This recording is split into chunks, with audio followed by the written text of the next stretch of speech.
دابا يلاه نبداو بالارقام. هادشي اللي غادي نبارطاجي معاكم راه ماشي رايي الشخصي، انما واحد الحقائق. تخيل معايا 1.5 ديال المليار ديال الناس اللي في هذا العالم كامل كيهضروا بلونجلي اولا كيخدموا به، و90% ديال الكونتنت اللي فيه واحد المعلومات اللي كيفيدوا اللي غيعاونوك باش ترونسفورمي حياتك كاينين بلونجلي، وهي اللغه ديال الاغلبيه ديال السوشيال ميديا وكاع لي بلاتفورم منهم فايفر، يوتيوب، ابور، لينكدين، فيسبوك، انستغرام وزيد. الناس اللي كيتخلصوا اكثر صالير في هذا العالم هما اللي خدامين بلونجلي بطبيعه الحال، ولا خدامين في هذا الماركت اللي كيهضروا لهم. واكثر ناس وكليان كيخلصوك على واحد الخدمه هما اللي كيهضروا بلونجلي. وهنا فين كاينه الفرصه. تخيل معايا واحد الفريلانسر اكس كيخدم في الماركت مثلا ديال فرنسا، ونقولوا كاع حنايا راه فاش ديك العتبه ديال الماركت ديال المغرب، فغتلقاه كيدير نفس ليفور، نفس الخدمه، نفس الجهد، مقارنه مع واحد الشخص اللي كيهضر بلونجلي وكيبيع الخدمات ديالو في الماركت ديال امريكان ولا كاع البلدان اللي كيهضروا بلونجلي. فهنا غالبا غيتخلص مينيموم فوا دو داكشي اللي غيتخلص في الماركت الفرنساوي. بينما انا كنخدم في المغرب فهنا راه كفس اكثر، فربما غتلقاه مثلا هذا اللي كيخدم في الماركت اللي بلونجلي راه فوا 3 ولا فوا 4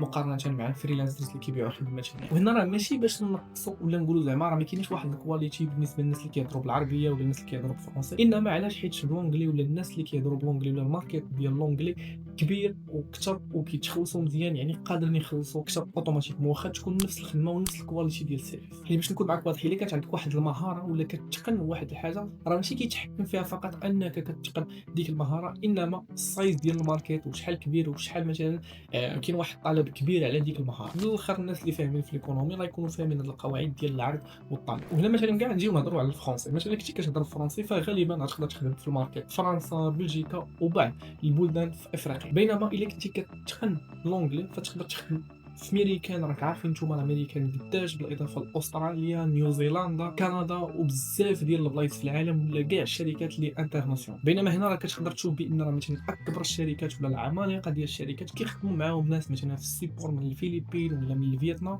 علاش؟ لحقاش اوتوماتيكمون فقط كيتقنوا اللغه الانجليزيه، ومن هنا كتجيهم واحد الكوست اللي مزيان وكيخلصوهم اكثر. وهنايا كتجيو بحال نقولوا وين وين سيتويشن. هذا الشيء كامل بفضل شنو؟ بفضل انهم كيتقنوا اللغه الانجليزيه. وباش نكون معاك واضح، احسن كورس اللي غادي يعاونك باش انك ديفلوبي البيزنس ديالك ما كايناش بالفرنسي، ما كايناش بالعربيه، ما كاينه باللونجلي. واكثر كتاب غادي يعاونك باش انك ترانسفورمي حياتك ما كاينش بالفرنسي، ما كاينش بالعربيه، انما كاين باش باللونجلي. وهنا خاصك تعرف فين كيتجي الفرق والباور ديال واحد الشخص اللي كيتقن اللغه الانجليزيه، هو انك تلقى ديما عنده واحد لاكسس قبل من الناس الاخرين. علاش؟ حيت اوتوماتيكمون اللغه الانجليزيه هي واحد اللغه ديال العلم، يعني كاع لي ريشيرش المكتوبه او البلوكس ولا اي حاجه راه كتخرج في النوبه الاولى باللغه الانجليزيه. من بعد مثلا عاد كتترجم، يعني كتبقى تاخذ واحد 3 شهور 6 شهور، بينما كاع كتقدر تاخذ اكثر. وهنا فين كتجي الفرصه انك الا كنتي كتقن اللغه الانجليزيه فكيكون عندك واحد السرعه انك تاخذ لاكسي لهذه المعلومه مقارنه مع الناس العاديين. مثلا نهضر لكم على الدومين ديالي. فتخيل معايا انت جيتي تعلمتي لواحد الدومين ديال السوشيال ميديا مانجمنت، بغيتي تبيع هذا السيرفيس هذا. مثلا في المغرب راك عارفين السمول بيزنسز هنا راه ما يقدرش يخلصك اكثر من واحد 2000 2500 درهم. يعني الا جيتي قارنتي خدمتي كانت عندك لونجلي خدمتي مع واحد البيزنس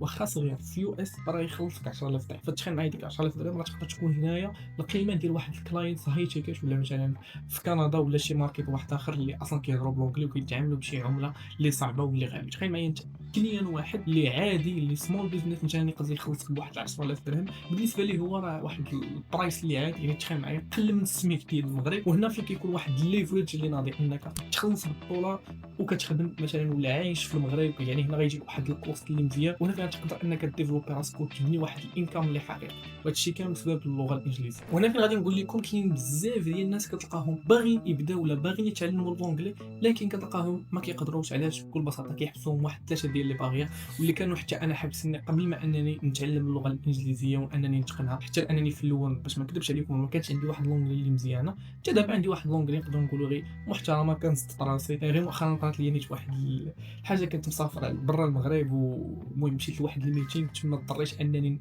نقدم راسي ومثلا نبارطاجي مع الناس شنو كندير باللونجلي قدام واحد 23 واحد، مش 23 واحد، قدام واحد مجموعه ديال الناس من 23 دوله مختلفه، من كندا، من يو اس اي، من نيوزيلندا، امستردام. المهم الحمد لله ودازت الامور بخير وقدرت انني نكلوزي واحد جوج ديال الكلاينت. الحمد لله هادشي كامل بسبب شنو؟ بسبب انني كنتقل للغه الانجليزيه. وخاصكم تعرفوا واحد المساله، هو ان راه الناس اللي كيهضروا بلونجلي ما كينتقدوش الناس مثلا اللي عندهم واحد لونجلي اللي عاديه مقارنه مع اللغه الفرنسيه، ولا ديك العقده اللي كبرنا فيها انك ملي كتهضر بالفرنسي وكتقول شي غلط الناس كيبقاو يضحكوا عليك. لا بالعكس، لونجلي راه فريندلي. يعني مثلا العالم كامل فين ما غتسافر راه غادي تخدم ديك لونجلي. يعني نقدروا نقولوا الاغلبيه ديال الدول في العالم ولا التوريست راه كيهضروا بلونجلي. ودابا نذكروا هاد ثلاثه ديال لي بارير اللي عاودت لكم. اول بارير كيواجه اي مبتدئ كيبغي يبدا حتى هو يتعلم بالانجليزيه، اللي هو انه كياخذ ديك اللغه الانجليزيه كواحد الدرس وكواحد مثلا الماده كالفيزيك كالمات. هي راه العكس، لا ماشي هكا كيفاش تقدر تعلم لونجلي. باش نكون معاك واضح، الا مشيتي تعلمتي لونجلي في المدرسه شنو غادي تعلم؟ غادي تعلم الجرامير، يكون عندك واحد الفوكابيلار مزيان، ولكن هذا الشيء راه ما كيعنيش بانك راه غادي تقدر تبدا كتهضر بها وتكون كتقنها. هنا راه نقدر نقول لك اي واحد فايت البكالوريا راه مينيموم غتلقاه هضر لونجلي واحد 4 سنين، خاصه الا كانت في التخصص ديال العلم. ولكن اغلبيه ديال الناس واخا عندهم الباك ما كيقدروش يهضروا بلونجلي. يعني هنا فين غيبان لكم الفرق ما بين انك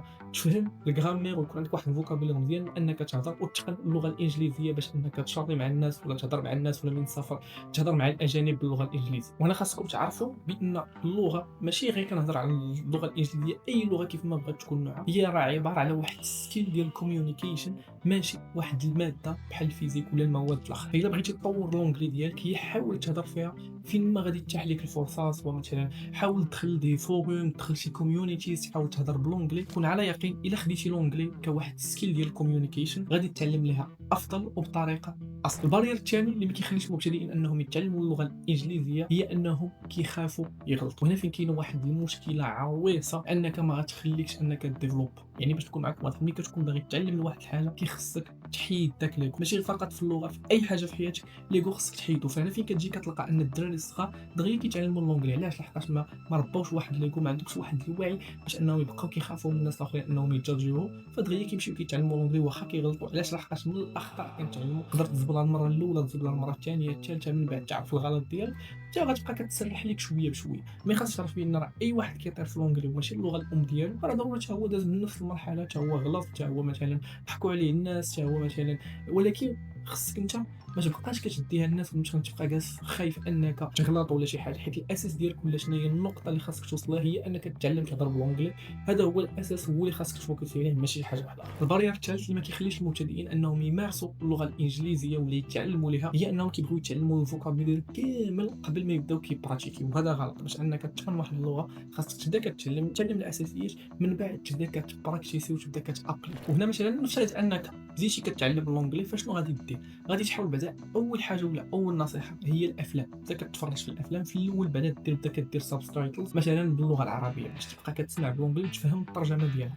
واحد شويه ملي تشوف راسك بديتي كديفلوبا شويه بشويه، حاول انك دير السوتيطراج من اللغه العربيه ديرو اللغه الانجليزيه باش هكا تبدا كتسمع وتشوف الكتابه مثلا كيفاش، وانت غادي كتبراكتيسي شويه بشويه. راه هنا فين كتلقى راسك الناس اللي دوزو السونتر امريكان ولا مثلا مشاو قراو في واحد السونتر، شنو كتلقى اكثريه ديال الوقت كتعلم بالليسنين. يعني كتلقى مثلا كيطلقوا لك واحد الفوكال وانت كتبقى كتسمع وكتجاوب على اللي كتسمع. فهنا انت الا ما كنتيش عندك لاكسي باش انك تمشي لواحد السونتر، فراه الافلام بشكل كبير غادي يعاونوك والسيريات. وهذه هي الميثود الشخصيه انا اللي عاونتني، بالاضافه للقرايه ديال الكتوبه. مثلا لقيتي راسك انك انتريسي بواحد الدومين، فعض ما انك تقرا باللغه العربيه ولا اللغه الفرنسيه، سير قراها بالونجلي. مثلا في الحاله ديالي كنت كنمشي كنقرا الكتوبه ديال الماركتينغ وديال البيزنس بالونجلي. هكا راني كناخذ الفاليو من داك الكتاب او ميم طون كنقرا واحد الحاجه اللي انتريسي بالونجلي باش هكا نقدر نوازن بيناتهم. وحتى مثلا راه ماشي بالضروره كاع تفرج غير في الافلام، تقدر ديك الساعه تمشي كتفرج حتى في كونتنت فيديوهات يوتيوب، تفرج في كورسات في داكشي اللي انت انتريسي به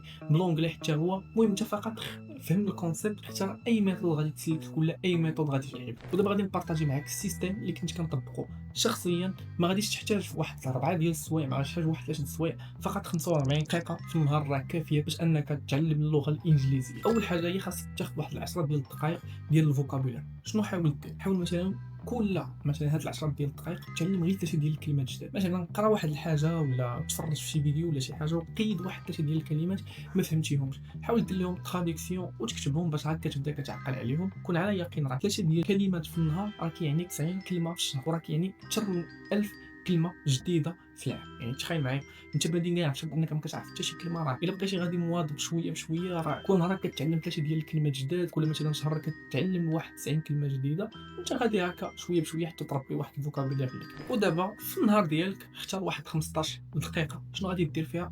سمع بلا ما تفرج، سواء واحد البودكاست واحد الاوديو بوك، وحاول تبدا كتفهم غير بالسمع، ما غيكون لا سبتايتلز، ما غيكون لا فيديوهات لا حتى شي حاجه، غتفرج في بودكاست ولا واحد الاوديو بوك، باش هكا ملي يكون واحد الانسان كيهضر ولا شي حاجه تعلم النطق ولا البرونسيشن ديال ديك الكلمه كيفاش دايره، باش هكا شويه بشويه تبدا كتفهم وتعرف كيفاش الكلمات كيتنطقوا. واخر 20 دقيقه حاول تخليها مثلا في الليل. شنو غيخصك ضروري تبراكتيس، حاول تهز التليفون مثلا النهار الاول، حاول تقدم راسك بالونجلي، النهار الثاني مثلا حاول تقول مثلا تهضر على واحد الحاجه اللي كتعجبك، او حاول مثلا دوكيمونتي داك النهار، تهضر مثلا تقول راني فاقت الصباح مثلا، ها شنو درت وها شنو درت وها شنو درت وها شنو درت حتى سنه النهار، ولا مثلا حاول تدخل شي كوميونيتي ولا مثلا شي فوروم اللي كيهضروا بالونجلي، حاول انك تكومونيكي معاهم باش هكا تبدا تربي حتى المهارات ديال الكوميونيكيشن، ماشي فقط السمع وفقط انك تبدا غير جالس كتكونسومي وكتجمع في داك الفوكابولير. فضروري خصك تستخدمو،